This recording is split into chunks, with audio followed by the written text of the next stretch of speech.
Buenas tardes, bienvenidos y bienvenidas a la Biblioteca de Castilla-La Mancha. Gracias por asistir a una nueva sesión del sexto ciclo ya de maridajes cuánticos que la Biblioteca organiza en colaboración con Ciencia a la Carta y que, como siempre, va a ser interpretada con lengua de signos por Ana. Las neuronas son un invento español. Como pone aquí en la pantalla, el sistema nervioso es un invento español. ¿Estamos todos de acuerdo? Bueno, pues ¿alguien tiene duda? Tenemos a José Ángel Morales García, doctor Astrocite, que nos va a dar otra de sus famosas neuroturras y nos va a contar que el sistema nervioso es un invento español. En esta ocasión va a explicar la historia del sistema nervioso español, como les he dicho, y también nos va a hablar de todas las teorías que desarrollaron científicos como Camilo Golgi y su teoría reticular, que fue desbancada por Santiago Ramón y Cajal, padre de la neurociencia, con su teoría neuronal, para la que se basó en las técnicas de tinción de Golgi. Todo esto nos lo van a explicar ahora, ¿verdad? ¿A que sí? Sí. Porque si no... Pero su neuroturra no se acaba ahí. Nos va a hablar de otras neurocosas, como el sistema linfático, el encargado, entre otras cosas, así para que nos entendamos de una manera muy simplista, de sacar la basura de nuestro cerebro, y de las células astrogliales o astrocitos, que, entre otras cosas, su función es dar nombre al doctor Astrocite, entre otras cosas. Con José Ángel Morales vamos a conocer que en nuestro cerebro no solo hay neuronas, que por haber hay hasta cavidades, de ahí a lo mejor lo de cerebro hueco, que también hay otros tipos de células menos conocidos y ahora nos ponemos serios, pero que no por ello tienen menos importancia por los efectos que acaban produciendo en enfermedades neurodegenerativas como son el Alzheimer, el Parkinson, etcétera. Incluso puede que nos hable de la necesidad de nuestro cerebro de nadear, imprescindible para alcanzar la máxima productividad. Yo solo voy a decir de José Ángel Morales para ponerlo un poco en contexto, ya le va a presentar María, va a aumentar esta información, que es un doctor en neurociencias por la Universidad Autónoma de Madrid, ha trabajado en numerosos proyectos nacionales e internacionales y para mí lo que me ha resultado más impactante de su currículum ha sido los resultados que ha obtenido en la identificación de nuevos agentes terapéuticos para el tratamiento de diversas enfermedades neurodegenerativas, como hemos hablado. Como también conocen, participa activamente en tareas de divulgación científica, en plataformas divulgativas y en otros eventos de divulgación como la Semana de la Ciencia o la Semana Internacional del Cerebro. Pero todos estos detalles nos los va a dar María, así que María, tu turno. Bueno, muchas gracias Mariló y muchas gracias José por haberlo hecho tan fácil desde el principio.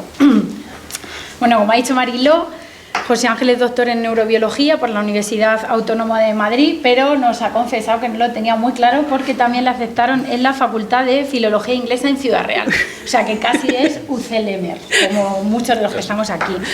Lleva más de 20 años estudiando la enfermedad de Parkinson aquí en España y también de manera internacional, sobre todo en Alemania. Y según él se define, en sus ratos libres es profesor de neurocosas en la Facultad de Medicina de la Complutense. Él lo dice así muy humildemente, pero recientemente ha obtenido su plaza de profesor titular, algo que cuesta muchísimo.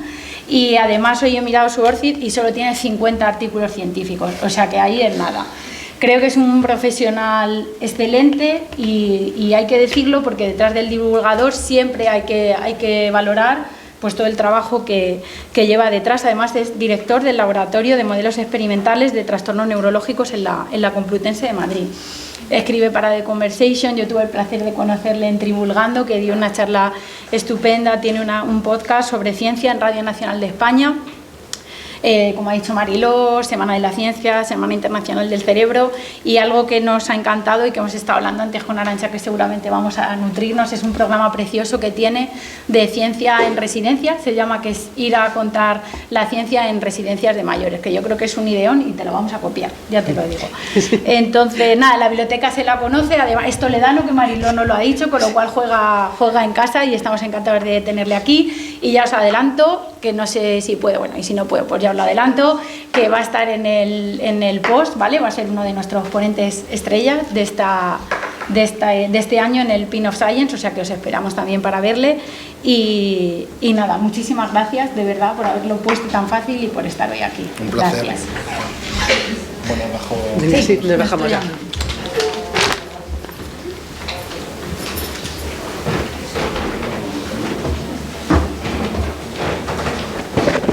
Bueno, a ver si me oís bien. Después de este mal rato, porque me da mucha vergüenza, si no yo grito mucho, no pasa nada. Después, si podemos apagar, si os acordáis dónde era el botón, el frontal. Gracias. Bueno, después de este mal rato, porque me da mucha vergüenza cuando hablan de mí, estoy yo delante, también me da mucha vergüenza que me aplaudan y que me canten el cumpleaños feliz. Entonces, bueno, yo lo voy diciendo. Muchas gracias a Ciencia a la Carta y a Maridajes Cuánticos por la invitación. Yo sé que todos empezamos igual, pero imaginaos la cantidad de gente que hay para hablar de según qué temas, pues bueno, que de repente organicen una convocatoria como esta y se acuerden de ti, pues es un honor. Pero es que además, como digo yo siempre, es que estos son los míos, estos son los de casa. Entonces, bueno, me hace especial ilusión estar en esta biblioteca en la que tantas horas he echado estudiando. Y bueno, es un honor. También es una ventaja que terminas la charla y te vas a dormir a casa, que también es una ventaja, ¿no?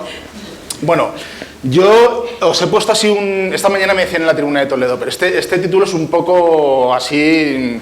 Digo, bueno, lo he puesto un poco por llamar la atención, aunque es completamente cierto y yo os lo voy a contar hoy.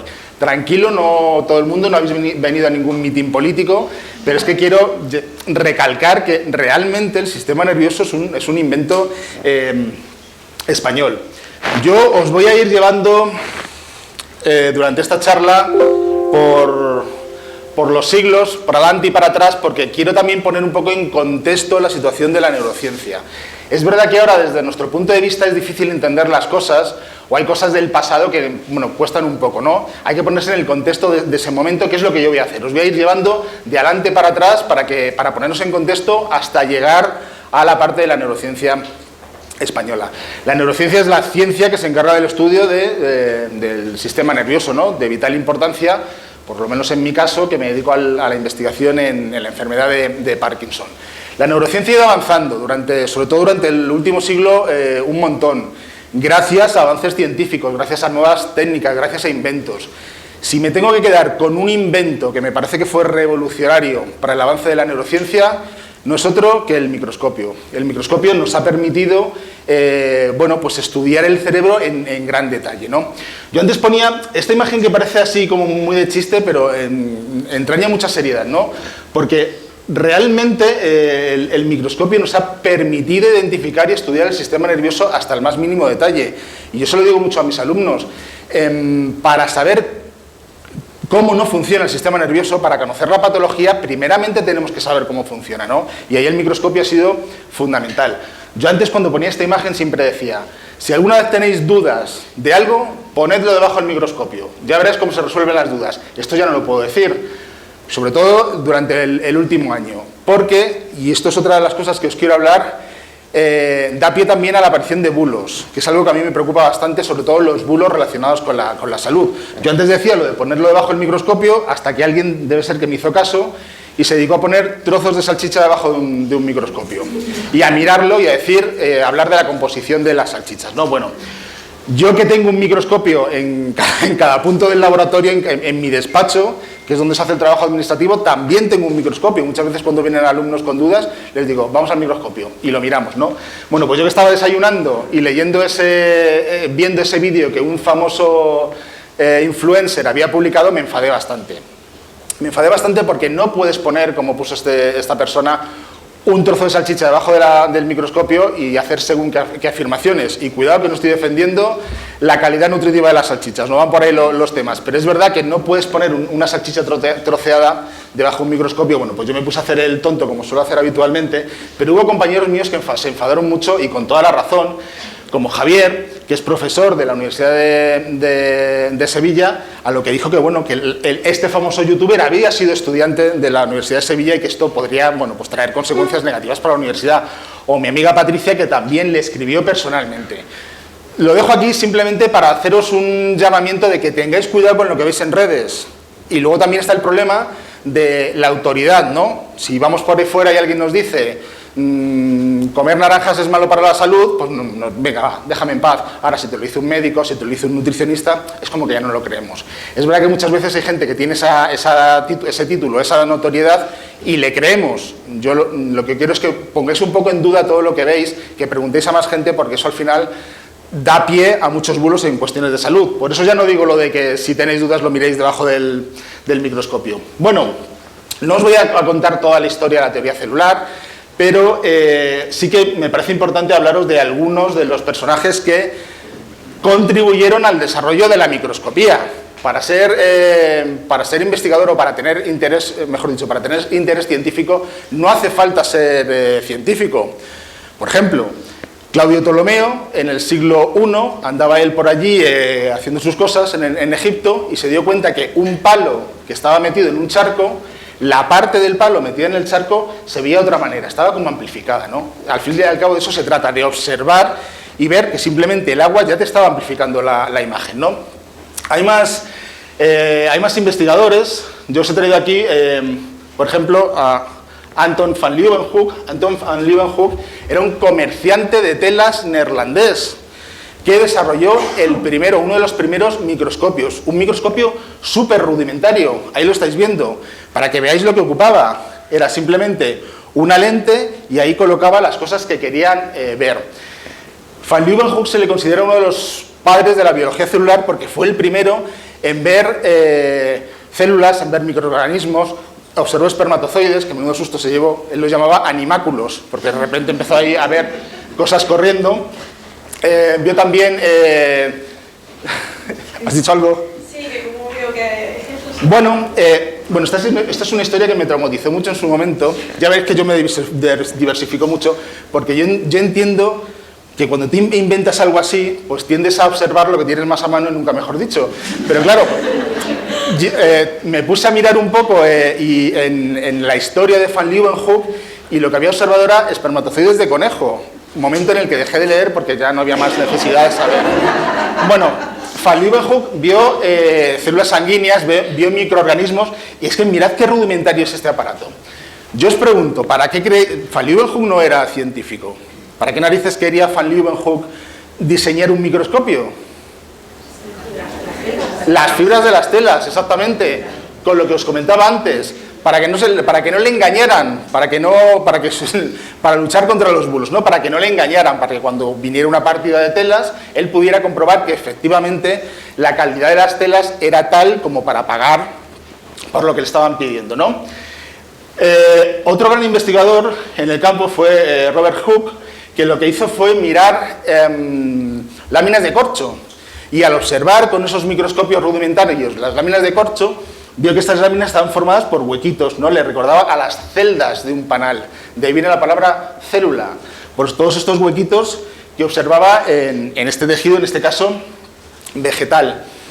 A partir de ahí se desarrolló con todos estos descubrimientos, la teoría celular, sobre todo por parte de Schleiden, Schwann y Virchow, que lo que hicieron fue, Schleiden estudiaba tejidos vegetales y vio que esos tejidos vegetales, al igual que Hooke, estaban formados por unas pequeñas unidades, por esas celdas que llamó células.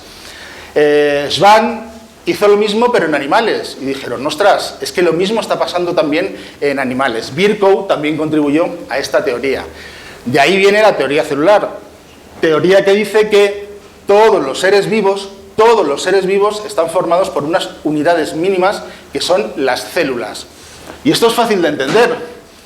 Igual que con los ladrillos construimos paredes y con las paredes construimos edificios, la teoría celular lo que nos dice es que con células construimos tejidos y con los tejidos construimos todos los órganos y sistemas del organismo.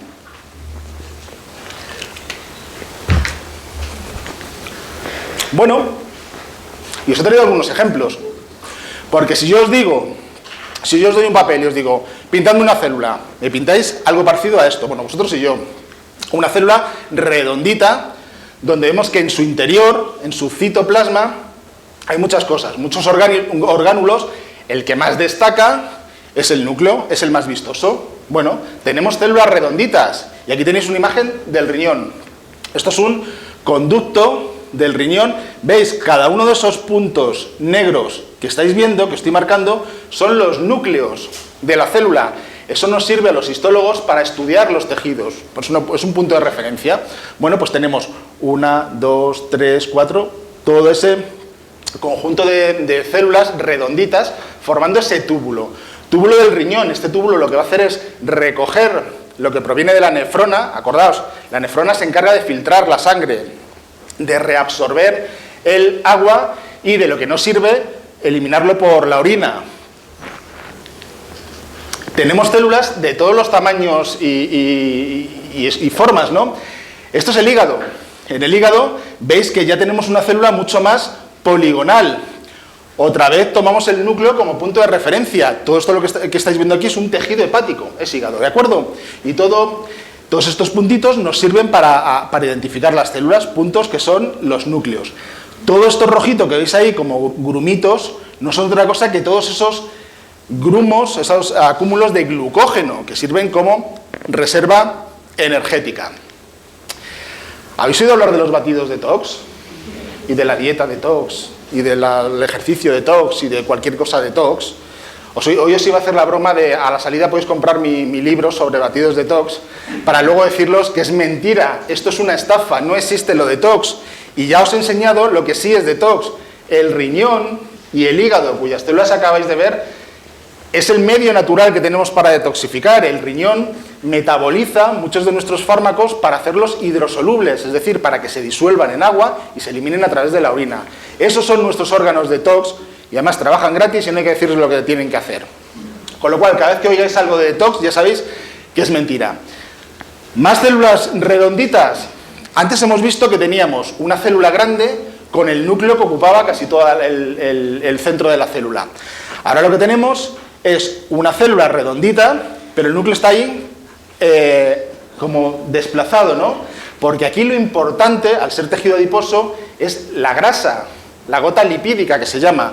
Todo este citoplasma, toda esta célula, está ocupada por una gran gota lipídica. Por lo tanto, el núcleo, pues el pobre, pues le dejamos ahí donde le dejan estar. Cuando vemos una tinción, que es lo que estáis viendo en esta imagen de la derecha, de tejido adiposo, todo esto que estáis viendo, todos estos circulitos, son células de grasa. Lo que ocurre que esto blanco que veis aquí en el centro es la gota lipídica, ¿no? Todo el núcleo es lo que vemos ahí chiquitito, relegado a una esquinita, porque es más importante la gota lipídica, ¿no? Con esto lo que quiero enseñaros es la gran variedad de células que tenemos y también las tinciones, porque al final para ver todo este tipo de células necesitamos tinciones. Otro ejemplo que a mí me encanta, la vesícula biliar. Todas estas células, ¿veis? Un núcleo, otro núcleo, otro núcleo, otro núcleo. Todas estas células alineaditas están formando la pared de la vesícula biliar. Al final, todas estas diferentes morfologías están en relación a la función que tiene la célula. Por eso vemos estas diferentes morfologías. Bueno, pues esto es lo que dice la teoría celular. La teoría celular dice que todos nuestros órganos están formados por células. Esto es una vesícula biliar real. Entonces, claro, ¿cómo pasamos de esta vesícula biliar real a ver esta imagen? Bueno, pues eso es un poco lo que yo os quiero contar hoy, que es lo que hizo Cajal en su momento para estudiar el sistema nervioso. Para pasar de un órgano real a esto que vamos a ver en el microscopio, hay que procesar ese tejido. No me voy a meter a contaros en detalle todo el proceso, pero vamos, básicamente lo que hay que hacer es incluir ese tejido en un soporte. Estas partes de tejido se incluyen en un soporte. Aquí os he traído el ejemplo de la parafina. ¿Para qué? Porque al incluirlo en parafina lo podremos cortar muy finito, muy finito, muy finito, muy finito. Y si funciona el vídeo, que sí funciona, vamos a ver cómo se hace esto en un laboratorio. Lo que tenemos aquí son muestras de tejido que queremos estudiar y lo que hacemos es meterlo en ese cassette que se llama con parafina líquida. La parafina a 65 grados es líquida, a temperatura ambiente solidifica. Metemos la muestra de tejido ahí, cerramos con ese cassette de plástico y ahora lo que hacemos es dejarlo enfriar. Al dejarlo enfriar, solidifica y tendremos un bloque de parafina. La parafina es como la cera de las velas, ¿no? Un bloque de parafina con nuestra muestra dentro. Este chico del vídeo, que es muy hacendoso, pues se pone a limpiar y mientras, ¿ves? El resultado final es este, un bloque de parafina con el tejido que queremos estudiar. ¿Qué tenemos que hacer ahora? Cortarlo con un microtomo, ¿veis? Si este chico fuera de mi laboratorio, pues ya le habría dado un par de collejas porque es de primero de amputación de manos, que no hay que tocar las cuchillas con los dedos. Para eso tenemos pinceles y lo vamos retirando. Bueno, como veis, lo que hacemos con un microtomo es cortar esa parafina. Eso es súper finito. Yo utilizo para el cerebro 30 micras, o sea, nada. Lo ponemos en un baño a 37 grados para que se estire bien y ahora veis que con un cristal que tiene en la mano lo que hace es pescarlo, ¿no? Pesca la muestra embebida en esa parafina que acabamos de cortar. Tenemos el cristal y tenemos ahí, que no se ve, la parafina con el tejido. Esto hay que darle color. Esas son las tinciones que habéis visto antes, para poder observarlo. ¿Por qué? Porque el fundamento del microscopio, y aquí enlazo un poco con lo que os contaba antes del famoso youtuber que ponía las salchichas debajo del micro. Para poderlo ver, el haz de luz que está aquí abajo, aquí tenemos un haz de luz, y el haz de luz sube por aquí arriba. El haz de luz tiene que atravesar la muestra. Por eso necesitamos que la muestra esté fina, fina, fina, fina, fina, y por eso lo metemos, entre otras cosas, en parafina. La luz atraviesa la muestra y podemos observarlo. Ahora ya sabéis cómo funciona el procesamiento de muestras. Esto es lo que hacen, por ejemplo, en las biopsias. En las biopsias es esto mismo. Así que ahora, la próxima vez que veáis a alguien que se dedica a poner cosas random debajo de un microscopio para observarlas, pues espero que pongáis todos esta cara y por lo menos le digáis que eso realmente no se hace así. Os decía antes que hay que darle color, y para esto tenemos toda una batería de colores, y esto al fin y al cabo, yo cuando vienen los estudiantes al laboratorio les digo, pues esto es como trabajar en un restaurante, porque es tal cual, es seguir el protocolo, igual que es, pon los garbanzos en agua la noche antes, ahora los sacas, ahora pones un trozo de carne, ahora coges, pues esto es lo mismo, es seguir el protocolo en el que es 5 minutos aquí, lo sacas, otros 10 minutos aquí, lo tienes un ratito, lo pasas aquí, y al final lo que conseguimos es tener muestras teñidas. Y fijaos qué importante es la tinción, y aquí ya enlazo con Cajal. Fijaos que es importante la tinción, que este adipocito, esta célula de grasa, donde lo principal es la célula, la gota de grasa, si yo hago esta tinción, que es con hematoxilina eosina, vemos, nada, ¿veis este cachito de aquí que es el citoplasma, núcleo y todo lo demás citoplasma? Es lo que estáis viendo aquí en rosa, ¿no? Todo esto rosita es el citoplasma. No vemos la gota lipídica teñida con esta tinción y en la esquinilla el núcleo. Si esta misma tinción yo la tiño con tetróxido de osmio, lo que vemos es la gota. Ahora vemos la gota lipídica, sin embargo no vemos el citoplasma ni vemos el núcleo. Esa es la importancia de los distintos tipos de tinciones que tenemos en el laboratorio, en mi caso para estudiar el sistema nervioso. Y al final, pues lo que tenemos es un cristalito con... ¿Ves bien? Es que tengo la sensación de que estoy en medio. Un cristalito con nuestra muestra de cerebro a estudiar con la tinción que hayamos utilizado. En este caso es una tinción que a mí me gusta mucho, que es la Kluber Barrera, que lo que tiñe es por fuera sustancia gris y todo esto azulito sería la sustancia blanca. Esto luego lo vemos al microscopio y podemos identificar todos los tipos celulares. De esta manera podemos estudiar el sistema nervioso. Bueno, pues ahí estamos con la teoría celular, que decía que todos los tejidos animales y vegetales están formados por células. Todos menos uno, el sistema nervioso, que no estaría formado por células. Entonces, ¿qué tenemos en el sistema nervioso? Vamos a hacer una prueba, y así bebo agua. Quiero que todo el mundo intente mover el dedo gordo del pie derecho. ¿Lo habéis conseguido? Súper fácil. Las neuronas encargadas de mover el dedo, las neuronas que marcan o que mandan la señal, están aquí, en corteza motora. Corteza motora está en este área, en esta zona de aquí. ¿Ves?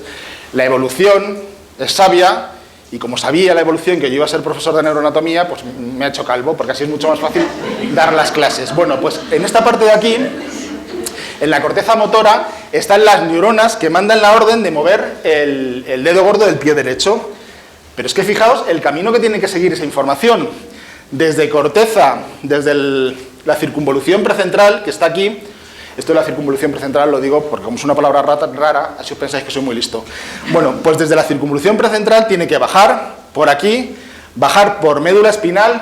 Médula espinal sigue siendo sistema nervioso central, porque muchas veces cuando nos dicen el sistema nervioso y todos nos vamos al encéfalo, y es verdad, el encéfalo es el sistema nervioso central, pero también tenemos la médula espinal, que baja hasta aproximadamente la primera lumbar, ¿no?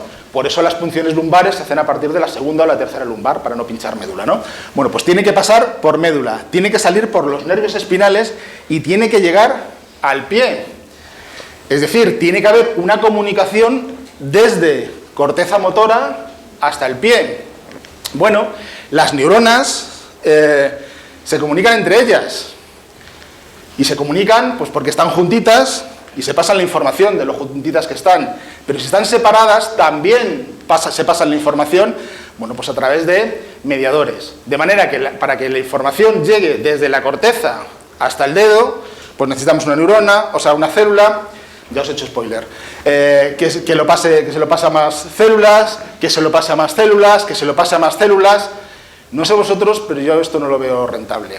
No lo veo rentable porque durante el desarrollo embrionario necesitamos generar muchas células para transmitir esta información. Y no lo veo rentable porque en el sistema nervioso central, en el encéfalo, tenemos el espacio que tenemos, no tenemos más. Y de encima tenemos un problema, y es que todo el sistema nervioso central, es decir, encéfalo y médula espinal, está protegido por un estuche óseo. Es decir, tenemos el cráneo y médula espinal, ¿no? Tenemos el espacio que tenemos, no tenemos más. Con lo cual, esto de tantas células para transmitir la información desde la corteza hasta el pie, no lo veo yo muy rentable. Bueno, no pasa nada, porque nuevamente la evolución, al igual que antes os he enseñado que los distintos tipos celulares que hemos visto son distintos en relación con la función que cumplen, pues lo mismo pasa con nuestras neuronas.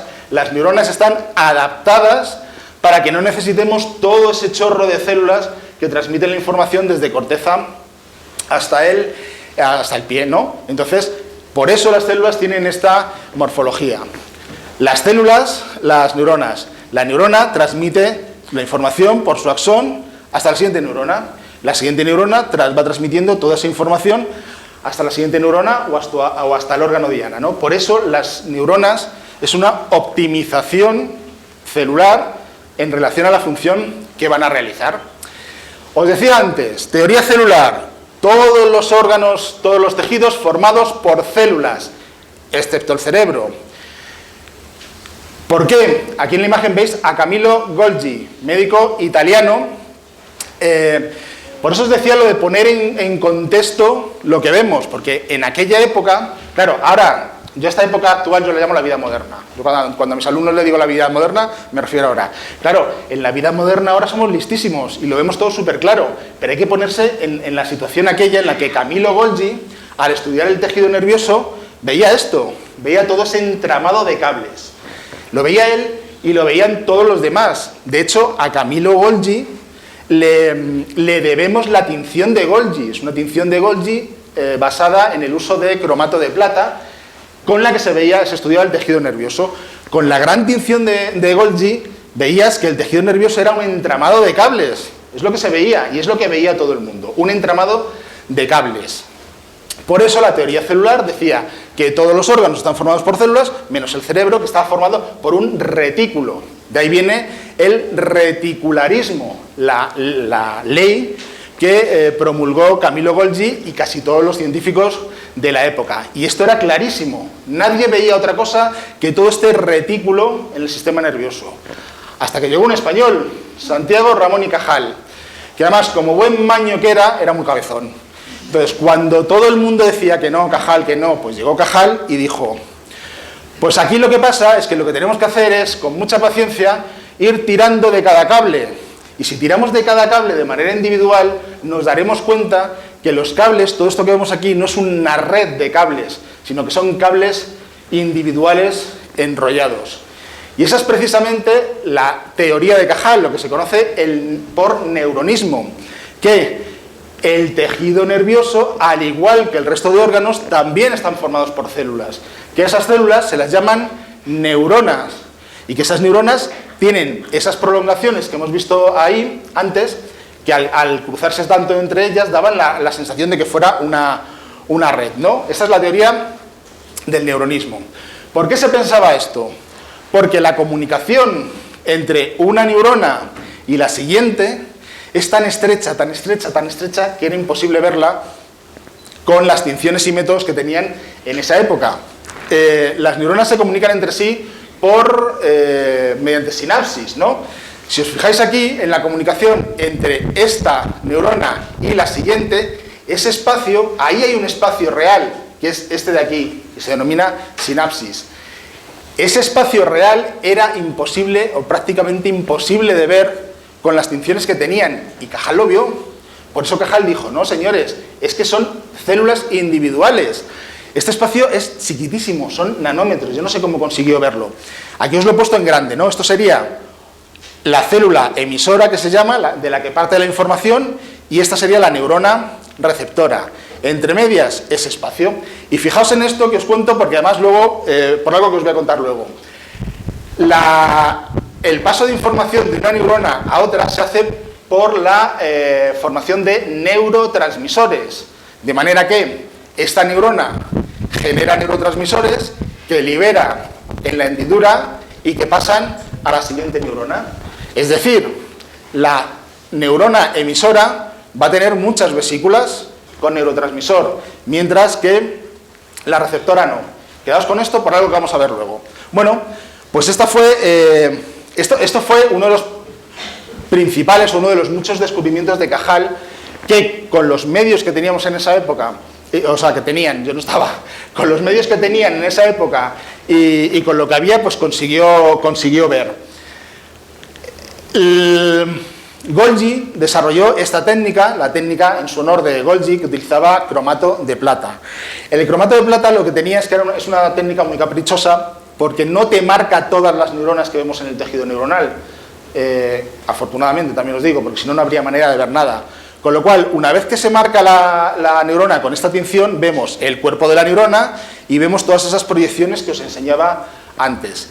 Cajal utilizó o empezó a hacer toda su investigación con esta tinción de Golgi, pero desarrolló nuevas tinciones. Él desarrolló la tinción de la doble impregnación que se llamaba de nitrato de plata. ¿Veis la diferencia? Con la tinción que desarrolló Cajal, lo que vemos es todas estas neuronas marcadas con todas esas prolongaciones de las neuronas. Hay que ser un genio, hay que ser un auténtico genio, porque todo el inicio de la investigación de Cajal lo hizo con la tinción de Golgi. Pero de repente, pues un día, bueno, de hecho cuenta la historia que andaba él por un viaje por Europa, y yo creo que no lo disfrutó nada porque de repente se le ocurrió, o sea, tú te vas a Europa, estás sentado ahí en la Gran Plaza tomando un café, tranquilamente, y de repente se te ocurre que en vez de utilizar cromato de plata vas a hacer una doble impregnación con nitrato de plata. Eso se le ocurre a Cajal en sus viajes por Europa. Estaba deseando volver a España, de hecho volvió a España, casi ni vio ni a la mujer ni a los niños, les hizo así a los niños en la cabeza y le dijo: a la que me voy al laboratorio. Y se fue al laboratorio a desarrollar esta doble impregnación con nitrato de plata. Eso quiere decir que hay que conocer muchísimo también la química. Es decir, al fin y al cabo, estas técnicas son colorantes que se unen a distintas partes de la célula en base a algo, en base a una reacción química. Disciplina que Cajal también dominaba a la perfección. Bueno, como ya sabéis la historia, en el año 1906 a don Santiago Ramón y Cajal se le concede el premio en Fisiología y Medicina, el premio Nobel, único premio Nobel que tenemos en España en Fisiología y Medicina. Compartido con alguien, ¿sabéis con quién, no? Con Golgi. Al final, hay que agradecerle a Golgi la tinción que desarrolló, súper importante, y de hecho, en su discurso de recogida del premio Nobel, Santiago Ramón y Cajal presentó su teoría por la cual el tejido nervioso también estaba formado por neuronas, y también agradeció a Golgi. Dijo: todo el inicio de mi investigación y de mi carrera se realizó gracias a la tinción de Golgi. O sea, estoy muy agradecido a Golgi. Golgi no. Golgi todo su discurso empecinado en que no, en que Cajal no tenía razón, en que el que llevaba la razón es él y que la teoría correcta era el reticularismo. Ahora ya sí que, al principio teníamos que agradecer a Golgi su tinción, ahora ya le podemos lanzar todo el hate del mundo. De hecho, os doy dos cosas que podéis hacer ahí contra los italianos. Cuando vayáis a Italia, pedís cappuccino después de las 12 de la mañana. Les sienta fatal. Y otra cosa que podéis hacer todos en vuestras casas: cuando hagáis espagueti, los partís por la mitad, que también les fastidia mucho. Esto en honor a Cajal. Mirad lo que dijo Cajal. Cajal dijo: qué cruel ironía del destino emparejar como gemelos siameses unidos por los hombros a adversarios científicos de un carácter tan contradictorio. Es una manera muy elegante de llamar carajote a Golgi, ¿no? Bueno, al fin y al cabo, bueno, como os decía, él agradeció a Golgi en todo momento su labor, ¿no? Su tinción. Cajal era un artista de mucho cuidado, pintaba súper bien y además hacía muchas fotografías. Y ahora os voy a contar un poco todos estos descubrimientos que hizo Cajal y su equipo, que por eso os digo que el sistema nervioso es un invento español. Cajal lo que hacía era observar preparaciones al microscopio y luego las dibujaba, pero las dibujaba, mirad qué nivel de detalle. La neurona con su cuerpo, todas estas dendritas que vemos por aquí y el axón que parte por aquí. Dibujaba increíblemente bien. Y ahora os traigo a la vida moderna, otra vez, porque ahora en la vida moderna podemos estudiar el cerebro con las tinciones que os he enseñado, pero también con anticuerpos, con colores. Tenemos unos microscopios brutales, microscopios electrónicos, microscopios confocales, en el que podemos estudiar hasta el más mínimo detalle de las neuronas. Mirad lo que hacemos en la vida moderna. ¿Veis mucha diferencia entre esta neurona piramidal, que la tenemos aquí en corteza, y la neurona piramidal que pintó Cajal? Porque yo no la veo, salvo los colorines. Es decir, con los medios, con la tinción de Golgi y con la tinción que él diseñó, la del nitrato de plata, y esos microscopios rudimentarios, yo hace poco tuve un microscopio de Cajal en la mano y yo decía, ¿cómo veían algo aquí? Es increíble que sea capaz de pintar con tantísimo detalle una neurona, en este caso, piramidal. Hay más neuronas que pintó Cajal, las pintó todas. De hecho, hay un dicho entre los que nos dedicamos a la neurociencia que decimos algo así como que si estudiando el sistema nervioso crees haber descubierto un nuevo tipo celular o un nuevo núcleo neuronal, si crees haber descubierto alguna región neuronal, lee la obra de Cajal. Y si Cajal no lo describe, es que no existe. Bueno, dibujó casi todos los tipos de neuronas. Aquí tenemos una neurona de Purkinje, estas me encantan. Estas las tenemos en el cerebelo, justo aquí detrás. Y son las encargadas del movimiento. Y mirad, este sería el cuerpo, y todo esto son las dendritas, es decir, por donde reciben la información. Y ahí vemos un cachito del axón, que es por donde sale. Bueno, pues Cajal las dibujó, y mirad, si comparáis la imagen real con el dibujo, el grado de detalle y la similitud. Os traigo a la vida moderna, para que comparéis. Mirad la vida moderna. ¿Veis mucha diferencia? Porque yo no. Y esto ahora con todos los métodos que tenemos. Os he traído antes distintos tipos de células para que veáis que no todas las células son redonditas, que cada una tiene una morfología en relación a la función. Lo mismo con las neuronas. Neuronas piramidales en la corteza, sobre todo corteza motora. Neuronas de Purkinje en el cerebelo. Esto no sé si son granos del cerebelo o son neuronas de un ganglio. Pero como veis, en las neuronas también tenemos una gran variedad de tamaños, de formas. Aquí vemos todas estas prolongaciones que veis aquí, son las dendritas, por donde reciben la información. En el caso de la neurona de Purkinje, mirad cómo son las dendritas. Nada que ver, ¿no? Bueno, pues al final todo depende de dónde esté la neurona y qué función va a realizar. Si veis este dibujo de esta neurona piramidal, no sé si lo apreciáis, parece que hay como puntitos. ¿Los veis? Por las dendritas hay puntitos, ¿no? Esos puntitos, ahora, en la vida moderna, estudiamos con el confocal y vemos que están ahí. Y además, lo acabo de oír por ahí. Las espinas. Estos se llaman espinas dendríticas. Y las descubrió Cajal, claro. Y se llaman espinas dendríticas porque a él le recordaba a las espinas de un rosal. Os he dicho antes que la información viene... Este es el cuerpo de la neurona. Estas son las dendritas, estos son lo que llamamos los pelos, ¿no? Los pelos, estos son las dendritas, por aquí reciben la información, viene por el axón y a través de la parte final del axón se lo pasa a la siguiente neurona. ¿Cómo sabemos que esto es así?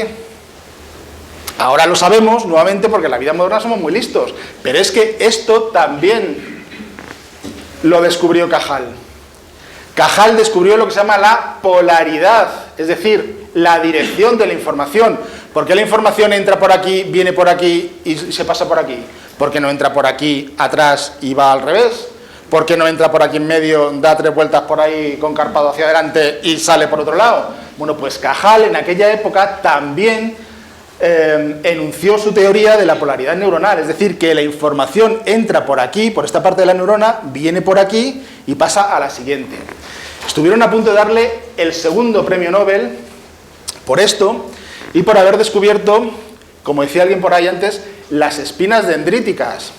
Porque Cajal descubrió que es a través de esas espinas dendríticas donde se realizan la mayor parte de sinapsis, es decir, la mayor parte de comunicación entre neuronas. Esto que estáis viendo aquí en verde sería el tronco de la dendrita, es decir, esto que estáis viendo por aquí sería una dendrita, otra dendrita, otra dendrita. Bueno, pues esto en esta imagen sería, esta parte central sería el tronco de la dendrita. Pero de ese tronco de la dendrita, es como si estuviera aquí, veis, sale una evaginación. Los antiguos anatomistas los llamaban gémulas. ¿Habéis visto alguna vez en el campo troncos de árboles que le salen hongos? Pues lo mismo. Esto sería el tronco del árbol del que salen todos esos troncos. Bueno, pues esos hongos que os digo yo son las espinas dendríticas, que es esta evaginación. Y es en esa parte de la dendrita donde se realiza la sinapsis. Esto es imposible de ver. Esto se descubrió muchos años después, cuando se desarrolló el microscopio electrónico que nos permite ver hasta las mitocondrias al más mínimo detalle. Y sin embargo Cajal lo vio. De hecho, cuando pintó esto, los anatomistas, sobre todo alemanes, que eran los que manejaban todo este tema en aquella época, los anatomistas alemanes decían que, bueno, que es que Cajal era un artista, entonces que claro, que es que él te pintaba la neurona y pues le ponía así, como si le pones unas margaritas alrededor y unas florecitas para que quede mono, ¿no? Pues decían, no, es que Cajal es un artista y bueno, pues le da un poco de ornamentación. Y Cajal decía, no, no es ornamentación, ahí estoy representando las espinas dendríticas, que por aquel entonces se pensaba que era lo que llamamos en histología un artefacto. Es decir, muchas veces cuando vemos preparaciones aparecen cosas que no están ahí. Simplemente, por ejemplo, bueno, yo no tengo ese problema, pero por ejemplo, cuando hacen mis compañeros preparaciones y aparecen pelos en las muestras que se han caído, se han quedado ahí, y tú lo ves de repente y dices, ¡hala! ¿Y esto qué es? Los alumnos me dicen, ¡mira lo que he visto! Bueno, pues es simplemente un artefacto, es decir, un pelo. Bueno, pues eso es lo que decían los antiguos anatomistas, que esto eran artefactos. Bueno, pues Cajal nuevamente descubrió estas espinas dendríticas. Pero es que en el sistema nervioso tenemos mucho más que neuronas, y tenemos neuronas para aburrir, ¿eh? Tenemos entre 86.000 y 100.000 millones de neuronas, ahí es nada, que serían estas que están aquí representadas en amarillo. Pero tenemos más cosas. Si miráis el dibujo, tenemos oligodendrocitos, que son las células, ¿veis lo que hacen? Abrazar al axón de la neurona. Son las encargadas de formar la mielina, que protege al axón de la neurona. Tenemos astrocitos, astroglía, estas células con aspecto de estrella. Y tenemos microglía, que son las pequeñas células que acompañan al tejido nervioso. Bueno, pues yo os las voy a presentar. Y os las voy a presentar, ya os hago spoiler, porque fueron descubiertas por españoles. ¿Veis cómo el sistema nervioso es un invento español? Bueno, empiezo por los astrocitos. Astrocitos, células con aspecto de estrella. Las describió Cajal. Porque Cajal, observando el tejido nervioso, se dio cuenta que había unas células más grandes que las neuronas. Estos son los astrocitos que veis ahí marcados. Pero fijaros la genialidad de Cajal. Me quito... ¿sí? Fijaros la genialidad de Cajal, que desarrolló una técnica específica, la tinción de oro sublimado de Cajal. Una tinción específica para ver solamente astrocitos. Si en esta imagen de cerebro teñimos todo lo que hay, no veríamos nada. Recordar, 86.000 millones de neuronas, más todas las células adicionales que tenemos, no veríamos nada. Por eso en histología tenemos que utilizar tinciones específicas para cada tipo neuronal, si no, no podemos estudiar el cerebro, ¿no? Bueno, pues Cajal describió una tinción específica para astrocitos, veis que son, tienen un cuerpo o soma y todas esas prolongaciones celulares, ¿no? Todas esas prolongaciones, que es lo que estamos viendo ahí. Bueno, os decía antes que Cajal lo observaba al microscopio y Cajal lo pintaba, y mirad con qué nivel de detalle Cajal pintaba un astrocito. Os traigo a la vida moderna. Ahora comparad, no hay muchísima diferencia entre lo que Cajal vio hace 100 años y lo que nosotros somos capaces de ver ahora con estas técnicas mucho más modernas. Cajal no solo demostró que el tejido nervioso estaba formado por células, es decir, por neuronas, Cajal demostró también que además de neuronas estaban estos astrocitos, células muy importantes, y ahora os voy a contar por qué. Yo siempre digo que los astrocitos son los mejores amigos de las neuronas, y es verdad, están ahí continuamente para ayudarlas, para darles soporte, para protegerlas. De hecho, la neurona está tan ocupada en transmitir la información, el impulso nervioso, que no le da tiempo casi a comer, y de hecho no tiene capacidad para almacenar comida. No pasa nada, porque para eso tenemos al astrocito, que es el que va a dar alimento a las neuronas. Y aquí entra en juego otro español, Nicolás Achúcarro, de Bilbao de toda la vida. Pues Nicolás Achúcarro, estudiando los astrocitos, describió que muchos de estos astrocitos, estos pies, ¿veis? Estos pies los impulsaban o los dirigían hacia los vasos sanguíneos, hacia los capilares, de manera que ese pie llegaba al capilar y chupaba los nutrientes del capilar. Por eso a estos pies se les llama pies chupadores o pies de Achúcarro, en honor a su descubridor español. Estos pies, ¿veis? Aquí lo que vemos es, esta parte de aquí sería el capilar, un capilar por donde circula la sangre y los nutrientes, el oxígeno. Y todas estas manchitas que veis aquí son los astrocitos, uno, otro, y fijaos que algunos de ellos envían sus pies, ¿veis? Aquí, o estos de aquí, envían sus pies al capilar para captar los nutrientes y pasárselo a las neuronas. Achúcarro también pintaba. Aquí os estoy engañando un poco porque este dibujo es de Cajal, pero no he encontrado los de Achúcarro. Pero Achúcarro también pintaba, ¿veis? Y vemos el capilar con toda esa representación de los astrocitos. Venga que no venimos a la vida moderna y volved vosotros a comparar. ¿Veis? En la vida moderna vemos el capilar con las células en su interior y todos estos astrocitos que envían esos pies chupadores. Bueno, esta fue una de las grandes aportaciones de otro de los miembros de esta escuela española de histología, Nicolás Achúcarro. Los astrocitos son los encargados también de sacar la basura cerebral, ¿no? Hay un artículo que ahora os digo dónde lo podéis leer, en el que precisamente cuento esta función de los astrocitos. Los astrocitos lo que hacen es los astrocitos están aquí en amarillo. Lo que hacen es que forman pequeños canales que se van comunicando unos a otros y recogen todas las sustancias de desecho y las sacan fuera. Esto es realmente reciente, esto es novedoso, porque en el resto del organismo tenemos lo que se llama el sistema linfático, seguro que os suena. El sistema linfático se encarga de recoger las sustancias de desecho. Hasta el momento se pensaba que no había, porque de hecho no hay como tal, un sistema linfático en el cerebro, por una muy sencilla razón, porque no hay espacio. Entonces, como no hay espacio, no había un sistema de retirada de desechos. Hace unos años, en el 2015, se descubrió que precisamente son los astrocitos los que también forman con esos pies pequeños canales que utilizan para pasarse esas sustancias de desecho y sacarlas del tejido nervioso. Esta función es importantísima para el establecimiento de la memoria. Por ejemplo, bueno, esto es súper curioso. Bueno, ya os lo cuento, luego os leéis el artículo si queréis, pero ya os lo cuento. Esta retirada de basura es como en las ciudades, ocurre por la noche también, y tenemos que estar en la fase de sueño profundo para que esta función se active. De ahí la importancia de dormir bien, ¿no? Para eliminar todos estos residuos. Os decía antes, la transmisión del impulso es desde una neurona hasta la siguiente, y entre ellas hay un espacio, es decir, las neuronas son entidades independientes. De ahí que Cajal enunciara su teoría. No sé cómo narices lo vio Cajal, porque como os he dicho antes, hasta que no se desarrolló el microscopio electrónico no había manera de verlo. Lo que ya con las técnicas modernas lo que se ha visto es que entre esta neurona y esta neurona nos encontramos astrocitos.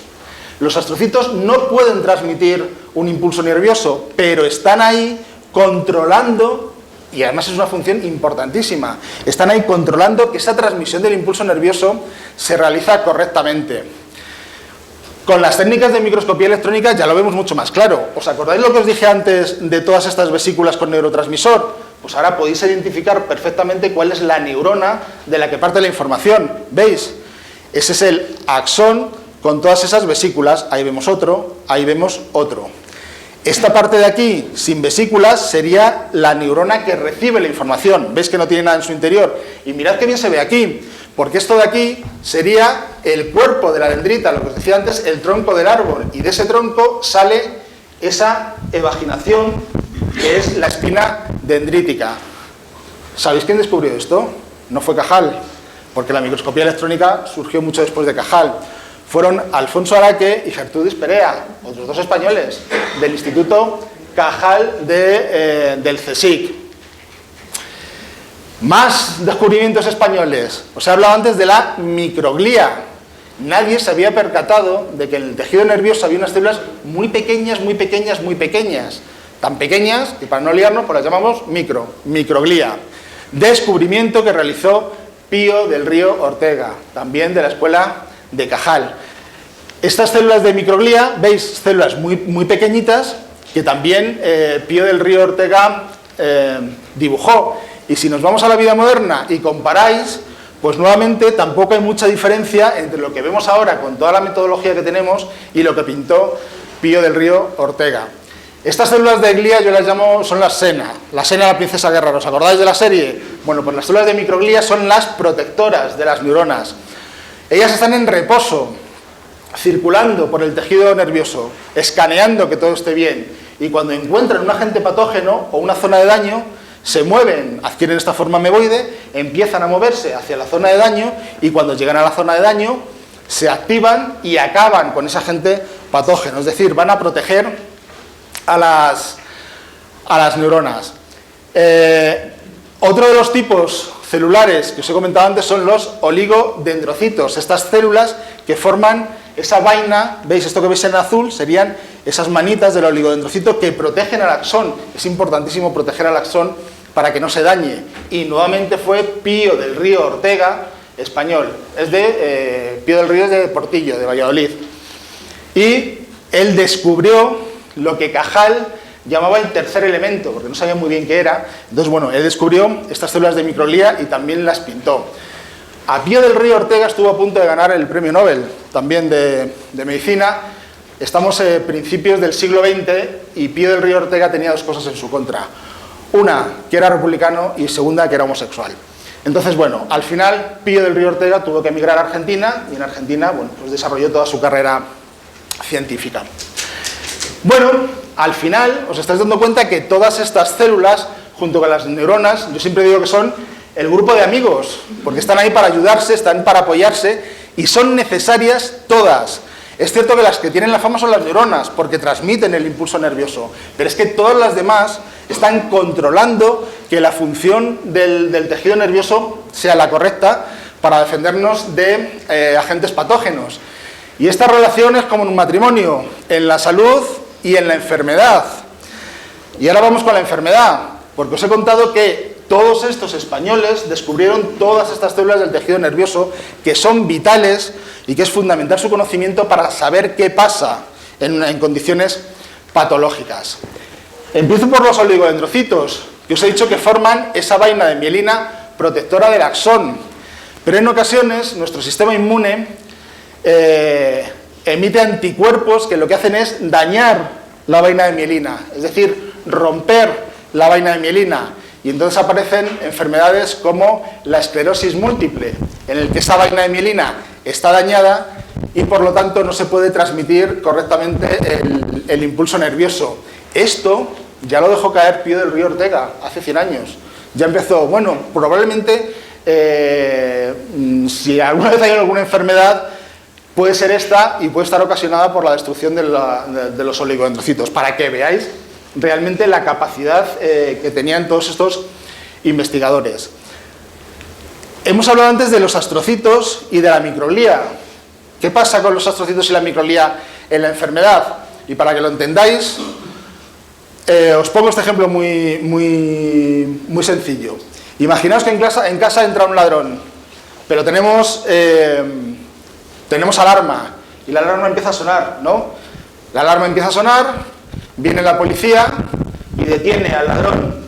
Y entonces, al final, la familia es súper feliz porque han detenido al ladrón y no se han robado en casa. ¿De acuerdo? Ahora imaginaos que estés en casa y tenemos alarma. Y la alarma empieza a sonar, y a sonar, y a sonar, y a sonar. y viene la policía y todo está cerrado, no pasa nada, no hay ningún ladrón, no hay ninguna alerta, pero la alarma suena y suena y suena y suena y suena, así todo el tiempo. Llega un momento en el que la familia se tiene que ir de esa casa porque no puedes, esa alarma que está destinada a protegerte, al final lo que te está haciendo es la vida imposible, ¿no? Eso es lo que pasa con la microglía, en las patologías. La microglía y el astrocito están destinados a proteger a la neurona en el caso de que entre un agente patógeno. Lo protegen y todos contentos. ¿Qué ocurre en las enfermedades? Bueno, paso. En las enfermedades lo que ocurre es que se acumulan, en el Alzheimer sobre todo y en el Parkinson, se acumulan proteínas que no son capaces nuestro tejido nervioso de eliminar. Y estas proteínas que se acumulan lo que hacen es activar a la microglía y a los astrocitos. Es decir, la microglía y los astrocitos interpretan que eso es dañino. Y lo que hacen es producir factores proinflamatorios. Estos factores proinflamatorios son necesarios porque es la manera de activar el sistema inmune. ¿Qué es lo que ocurre? Que cuando esta activación es permanente, es el ejemplo de la alarma. La alarma suena, detienes al ladrón, la alarma se apaga, se acabó el problema. ¿Qué pasa en el Parkinson y el Alzheimer? Que la alarma está continuamente sonando, es decir, la microglía y los astrocitos están continuamente produciendo factores proinflamatorios. Esa inflamación no decae nunca. Y al final todo termina matando a las neuronas en vez de protegerlas y desarrollando, pues eso, enfermedades como el Alzheimer o el Parkinson. El Alzheimer o el Parkinson son enfermedades muy similares. En las dos hay inflamación continua todo el tiempo. La microglía y la astroglía está permanentemente activada. La diferencia es que en cada una de ellas se muere un tipo distinto de neuronas. En el Parkinson, las dopaminérgicas, que están relacionadas con el movimiento, de ahí los síntomas característicos, y en el Alzheimer, las neuronas del hipocampo, las colinérgicas, que están un poco más relacionadas con la memoria.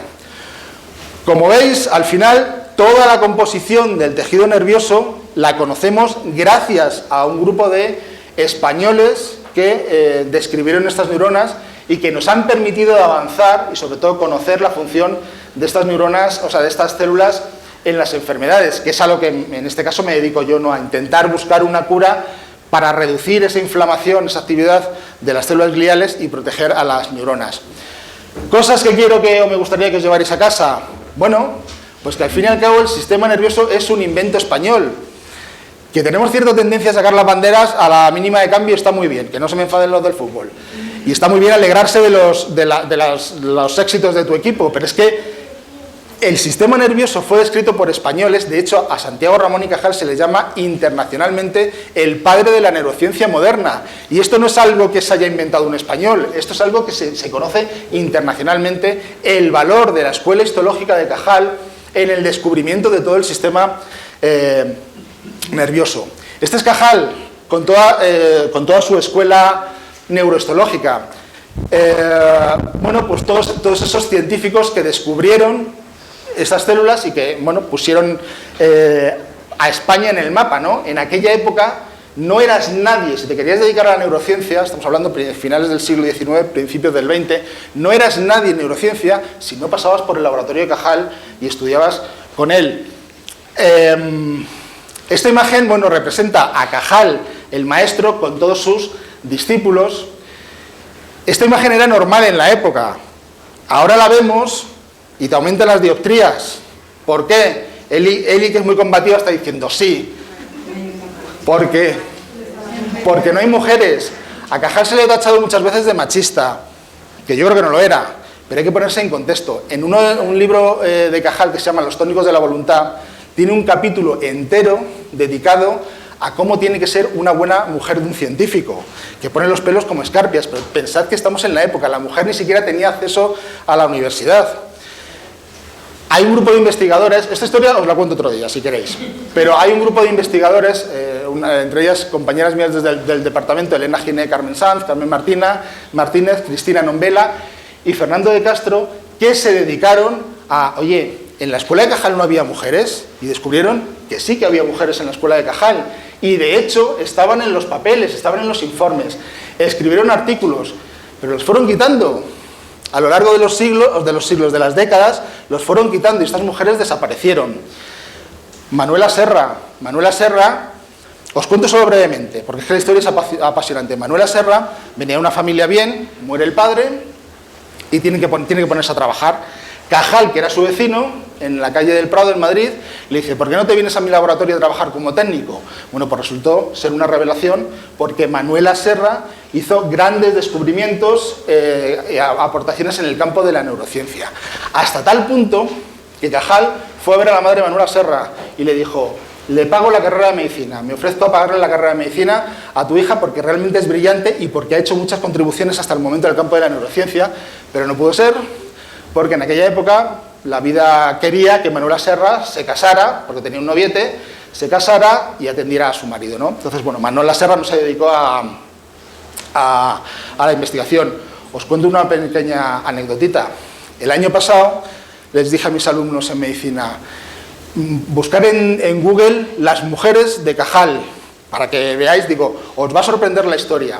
Y al poco viene una alumna y me dice, ostras, que me ha sorprendido la historia. Digo, a ver, cuéntame qué ha pasado. Dice, es que me ha llamado la atención que Manuela Serra se apellida como yo, Serra, que no es un apellido muy común.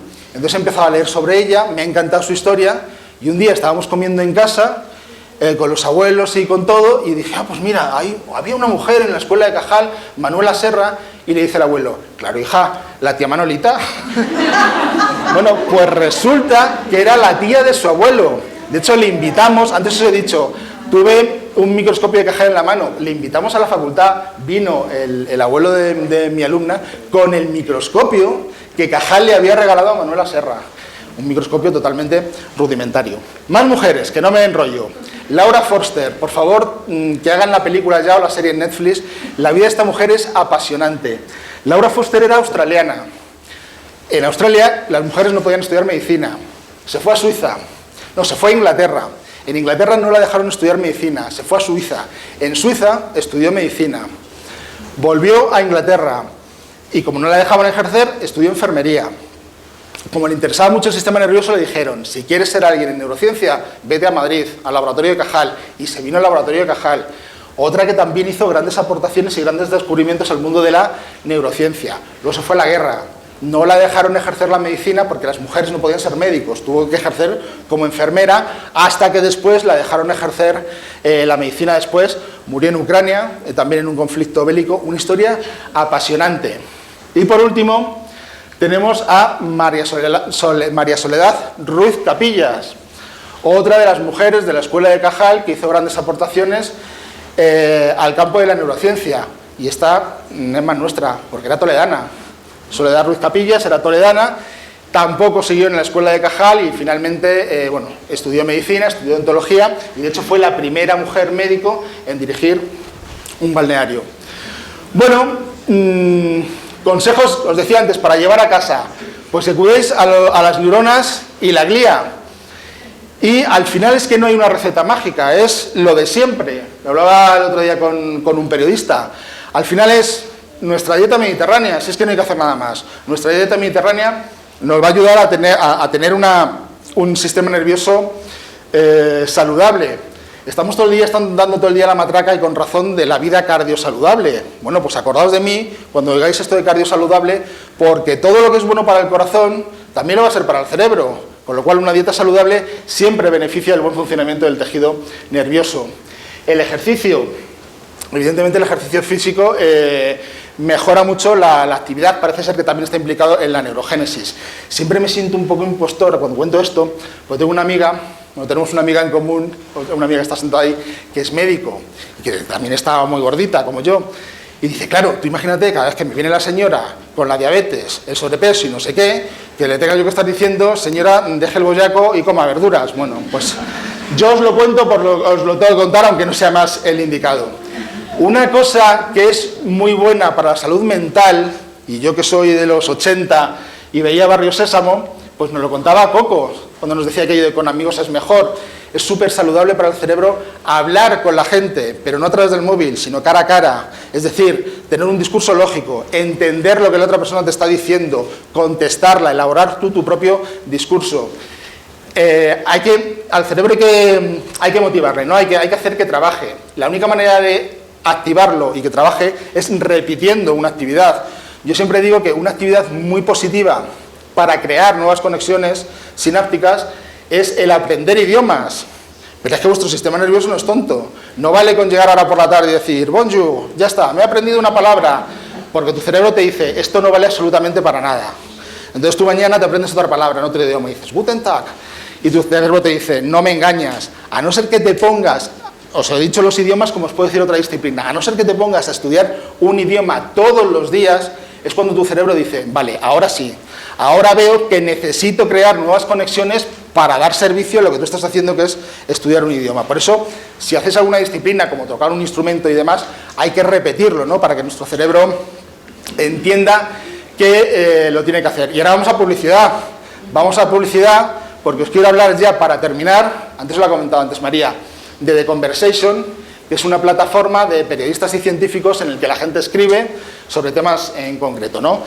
Os he puesto el ejemplo del conflicto palestino-israelí porque, bueno, yo, por ejemplo, me entero de muchas cosas por The Conversation. Cuando la guerra de Ucrania, yo decía, pero vamos a ver, ¿qué le pasa a los ucranianos con los rusos? Bueno, pues en esta plataforma la gente, los expertos en un tema, escriben sobre el tema que dominan. Yo escribo mucho sobre neurociencia. Y afortunadamente tenemos a los periodistas, que son los que nos dicen, pues sí, pues no, no digas esta palabra, esto te lo voy a cambiar, cambia los tiempos verbales, un poco para hacer entendible estos trabajos, ¿no? Es una plataforma destinada a divulgar sobre absolutamente todos los campos que se os puedan imaginar, que os podéis imaginar. Yo escribo mucho sobre neurociencia, claro, porque es el tema que domino. En esta plataforma, para escribir, tienes que pertenecer a instituciones de investigación. Están casi todas las universidades, incluida la Universidad de Castilla-La Mancha. Si alguno formáis parte de una institución de investigación de la Universidad de Castilla-La Mancha y os apetece escribir cualquier tema, os ponéis en contacto con ellos y podéis escribir. Yo hablo de muchas cosas. Antes os he hablado de la basura cerebral, que aquí no os la he puesto, ¿no? Así, mira, de la basura cerebral, bueno, sobre el olvido, sobre las neuronas en verano. Hablo de mucho. Que yo que esto os va a enganchar, hasta de orgasmos. En este caso, de la función del cerebro en los orgasmos. Esto es gratuito. Gratuito para vosotros, porque tenga más lecturas no me van a pagar a mí. De hecho, a mí no me pagan absolutamente nada por hacer absolutamente nada. Esto es completamente gratuito. Los que escribimos no recibimos nada. O sea que esto es simplemente divulgación para que la gente esté informada. Yo siempre termino con Clara Grima, que ha estado aquí también en Maridajes Cuánticos, porque este mensaje pues a mí me gusta mucho, ¿no? Lo de, con tanto hate y tanto odio y tanto, pues bueno, de vez en cuando decirle a la gente, te quiero, te doy un abracito. Yo soy muy de dar abrazos, mi hermana me mira así como, como eres muy pesado. Bueno, pues sí, decir cosas bonitas a la gente que os quiere, que nunca está de más. Y aquí estoy yo en la Facultad de Medicina de la Universidad Complutense. Desde hace algunos años, ya va para 8, pues también me dedico a la docencia. Yo estoy obsesionado con esta escultura, no sé si la conocéis, es la antorcha, es un regalo que le hizo su autora, Anne Wyatt, a la Universidad Complutense de Madrid, que representa, aquí vemos a un anciano entregando una antorcha a un joven sobre un caballo. Representa pues eso, lo que es la docencia, el traspaso del conocimiento. Aquí estaría simbolizando al profesor que le entrega el conocimiento a ese alumno, ¿no? Ese alumno que posiblemente en el futuro se convierta en un nuevo profesor y transmita su conocimiento a otros alumnos. Eso es la Escuela Neurohistológica Española, en la que Cajal, el maestro Cajal, cuidado, Cajal que aprendió de Aureliano Maestre de San Juan y de Luis Simarro. Luis Simarro fue el que cuando Cajal llega a Madrid le enseña la tinción de Golgi. Le dice, mira, hay un señor que se llama Golgi que ha elaborado esta tinción que nos permite estudiar el sistema nervioso. Cajal fue el maestro de todos sus discípulos que se convirtieron en nuevos maestros para nueva gente. De esta manera se va transmitiendo el conocimiento. Bueno, esa es un poco la importancia de la Escuela Neurohistológica de Cajal y de sus aportaciones al campo del conocimiento. El año pasado terminamos el año Sorolla, no sé si habéis visitado su museo, es maravilloso. Sorolla pintó a Luis Simarro, pintó a Cajal, aquí vemos a Cajal en su despacho, con ese cuadro que representa el cerebelo. Estos cuadros los pintaba Cajal con fines docentes. Entonces ahí vemos a Cajal con el cuadro del cerebelo, cuadro que tengo la enorme suerte de ver todos los días en el departamento, porque mi departamento es el heredero académico de la cátedra que fundó Cajal, donde tenemos los cuadros de Cajal. Por eso os he puesto antes en mi dirección, si alguien quiere verlos algún día y pasa por la Complutense, y os lo digo de verdad, que luego la gente me escribe, yo os hago un tour por los cuadros de Cajal. Y termino, yo todas las noches en Twitter doy las buenas noches, siempre con una foto de Toledo, porque a mí me encanta Toledo, yo soy más toledano que el mazapán, y me encanta mi ciudad, entonces yo siempre me despido con Toledo, me despido de vosotros también con Toledo, y además con esta frase de Marañón, con la que estoy muy de acuerdo además, porque a mí, como dice Marañón, para mí la felicidad también es la ausencia de cosas negativas, y yo en Toledo soy muy feliz. Gracias por haber venido.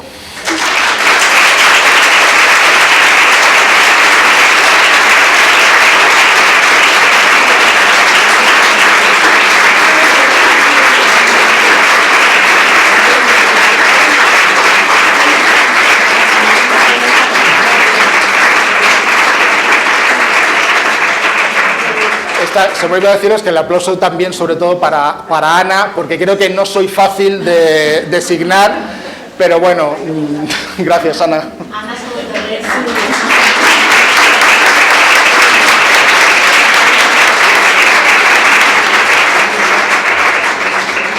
Bueno, si alguien tiene alguna pregunta, pues es el momento. Yo quería preguntar, ¿cómo afectan los niveles de colesterol que nosotros tienen tan bajos ahora que antes eran más altos y ahora son más bajos y los que están no ponen parchillas, aunque tengan 200? ¿Cómo afectan a la neurona? Porque no necesitarán también su grasa, ¿no? Al final, el colesterol es necesario para la formación de la membrana de las neuronas y de la glía, es decir, muchas veces demonizan mucho al colesterol, efectivamente, porque cuando se tienen niveles altos, pues tenemos el problema que tenemos, pero el colesterol es necesario para la formación de neuronas. Al final lo que pasa con el colesterol también es que también tiende a acumularse, tiende a dañar el resto de células, y eso al final lo que afecta es a la homeostasis del tejido nervioso. Si tienes ahí algo que no es positivo, pues afecta a la función de la célula irremediablemente.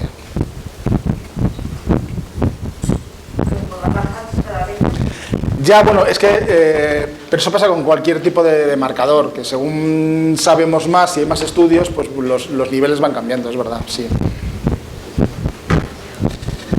Chicos, más preguntas. Mira, has comentado que trabajas en investigación en enfermedades neurodegenerativas. Como has explicado muy bien el tema de la inflamación en el Alzheimer, en el Parkinson, y quería saber si se está intentando controlar esa inflamación para mejoría de la evolución de la enfermedad. Parece que es todo el amiloide y retirada de eso, pero que la inflamación... Es que ese es el problema. El problema del Parkinson y el Alzheimer es que son muchas cosas, muchas, y además tampoco tenemos un modelo para estudiar, un modelo idóneo para estudiar. Los modelos que yo tengo, por ejemplo, en el laboratorio, hablamos de inflamación y hablamos de protección de neuronas, pero no de acumulación de proteínas, por ejemplo. Al final es complicado porque hay que abordar muchísimos frentes. Con el tema de la inflamación, puedes intentar reducir la inflamación, lo que pasa es que no podemos reducir la inflamación de manera específica. Ese es uno de los grandes problemas. Hay ahora un nuevo estudio que utiliza fármacos destinados a la diabetes, no sé si lo habéis oído. Fármacos que habitualmente se utilizan para la diabetes, se ha visto que se unen a un receptor por el que tenía su función y que ese receptor se expresa ampliamente en el cerebro, con lo cual parece ser que podría estar también implicado en inflamación. El problema es que puedes intentar reducir la inflamación, pero si tienes los acúmulos de proteínas, que son los que están produciendo la activación de la inflamación, tampoco vas a conseguir mucho. Entonces, claro, hay que actuar sobre la inflamación, hay que actuar sobre las neuronas, hay que actuar sobre los depósitos de proteínas. Son tantísimos frentes los que hay abiertos que al final hace que 20 años después, por ejemplo en el caso del Parkinson, de empezar a utilizar, 20 años, muchos más, levodopa, pues no tengamos ningún fármaco, porque es que son de verdad son tantísimas cosas las que hay que abordar que es que no damos abasto, no se da abasto. Otra cosa, no, que como has comentado antes, que habías empezado a dar charlas en residencias, quería ver cómo es tu experiencia en eso. Pues para mí, no os enfadéis. El mejor público que he tenido. Es que son muy agradecidos, es verdad. Se lo comentabas antes a María. Todo esto de ciencia en residencia surgió de un cabreo monumental mío en una semana de la ciencia. En la semana de la ciencia lo que hacemos es que vienen institutos al departamento a actividades que proponemos. Una de las actividades que proponemos es observar tinciones histológicas y explicarles de todos los órganos, ¿no? Y explicarles un poco cómo funcionan. Entonces, normalmente los institutos lo que hacen es que te tienen todo el día. Ya que los llevan y no damos clase, pues los tienen desde las 8 de la mañana por todas las facultades. Claro, cuando llegaron a la mía, ya a las 5 de la tarde estaban hasta las narices. Están ya todos protestando, me quiero ir. Bueno, yo me cogí tal cabreo que dije, bueno, es que no pienso dar actividades, no pienso hacer actividades de divulgación con jóvenes en la vida. A partir de ahora, de 200 años para arriba. Y dijo, y esto es literal, y dijo una compañera mía de la Unidad de Cultura Científica, dijo, vamos a hacerlo. La semana que viene nos vamos a la residencia de ancianos de mi padre. ¿Vamos? Le dije, venga. Y ahí surgió, y ahora la Universidad Complutense de Madrid, la Unidad de Cultura Científica, ha organizado lo que llama Ciencia en Residencia, en la cual todos los departamentos investigadores de todas las facultades, hay de filosofía, de historia, geografía, química, medicina, de todas las facultades, proponen actividades y las residencias contactan con ellos y les dicen, oye, que nos ha gustado mucho la del cerebro, que es la mía. Y entonces es súper bonito, es súper bonito. Es un reto muy importante porque tienes que contar lo que os he contado a vosotros para que lo entienda gente de 70 años para arriba y la mayoría de ellos con un deterioro cognitivo importante. Pero es un público muy agradecido, lo disfrutan mucho y el miércoles, ayer que hice una charla sobre la neuroquímica del amor, cuidado, explícale tú a los abuelos cómo funciona el cerebro cuando te enamoras. Hacen unas preguntas que dices, ostras, pero realmente dices, pero realmente muy interesantes y muy complejas, ¿eh?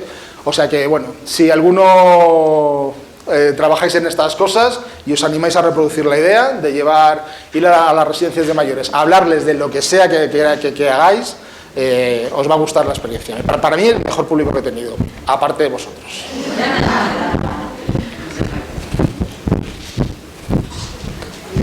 A mí siempre me han dicho que el cuerpo no es capaz de generar nuevas neuronas, pero he escuchado o leí hace poco que se ha descubierto que sí.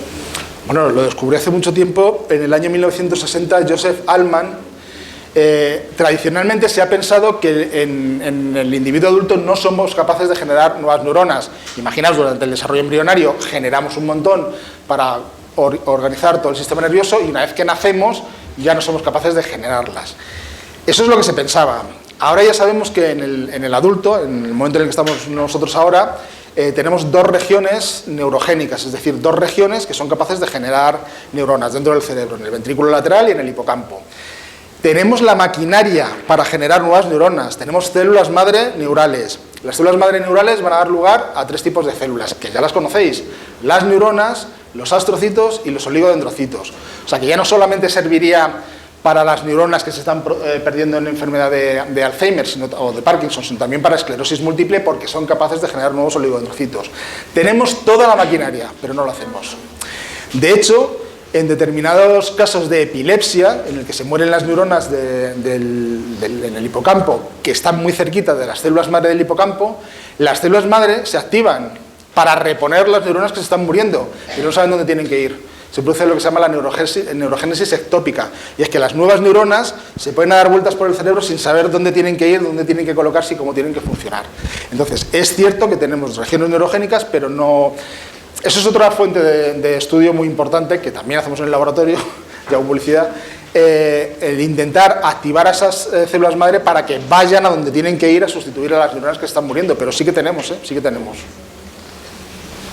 ¿El abuso de tabaco, alcohol y demás afecta a la degeneración? Totalmente, porque al fin y al cabo estás formando productos secundarios que afectan a... Ten en cuenta que a través el tejido nervioso está extraordinariamente vascularizado, extraordinariamente. Ten en cuenta que las neuronas no pueden estar en ningún momento sin oxígeno y sin glucosa, con lo cual tenemos una vascularización brutal. Todo eso al final termina llegando al cerebro por la vascularización, con lo cual termina contribuyendo. No quiere decir que si te tomas una copa de vino, que esto es muy importante, no hay ninguna dosis saludable de alcohol, es como lo de la dieta detox, el alcohol no es saludable ni esto, o sea, absolutamente nada. Pues no quiere decir que no te tomes una copita de vino y ya está, no pasa nada. El problema, como todo, es el abuso, ¿no? El consumo continuo de este tipo de productos, de sustancias. Se me ha olvidado deciros una cosa. De las mujeres de Cajal, ya os digo, os hablo otro día si queréis, pero os he traído, el que quiera, se lo dejo por aquí encima, un cómic que ha redactado la Unidad de Cultura Científica de la Complutense, donde cuentan la historia, así a modo de cómic, de las mujeres de Cajal. También es gratis, que yo todo lo que traigo es gratis. Os lo dejo por aquí encima y el que quiera puede cogerlo y ver. También está online, si os interesa, y cuenta un poco la historia de estas mujeres y de cómo, bueno, lo dramático, lo que más me llama la atención de esta historia es cómo la historia las ha ido borrando. Es que han estado ahí, han estado en los papeles, han estado en los descubrimientos y poco a poco fueron desapareciendo hasta nuestros días. Os lo dejo por aquí para el que quiera que se lo lleve a casa. ¿Qué piensas, qué idea tienes sobre algo que se habla de las neuronas del intestino? Sí, bueno, esto llama mucho también la atención. Relacionamos las neuronas con el sistema nervioso central. En médula espinal también tenemos neuronas, acordaos que sigue siendo sistema nervioso central, pero es que en todos los órganos, en la mayoría de los órganos tenemos neuronas, porque son necesarias. Por ejemplo, para hacer la digestión necesitamos que nuestro intestino se mueva, y nuestro intestino se mueve gracias a que tenemos grupos de neuronas distribuidos por el intestino que controlan ese movimiento. Pero esto pasa con todos los órganos. En el corazón igual. El corazón late y el corazón funciona correctamente porque tenemos neuronas en el corazón que están facilitando esa función. Lo que es súper interesante de lo que me preguntas es, claro, todas estas neuronas están conectadas con el sistema nervioso central y de ahí que haya mucha relación entre la microbiota, por ejemplo, la microbiota intestinal con el daño intestinal que se pueda transmitir. Pensad en lo que os decía antes de la conexión. Una neurona que tenemos aquí conecta con el dedo del pie, pero la información que baja también puede subir. De hecho, pasa con algunas enfermedades que empiezan en la parte terminal, en el axón, suben, el virus de la rabia, por ejemplo, el virus de la rabia entra por el axón, empieza a subir y al final termina en la neurona dañándola. Esa es un poco la conexión con la microbiota, que si hay una alteración en el sistema digestivo, esa alteración por el axón puede subir hasta la neurona y provocar daños en el sistema nervioso central.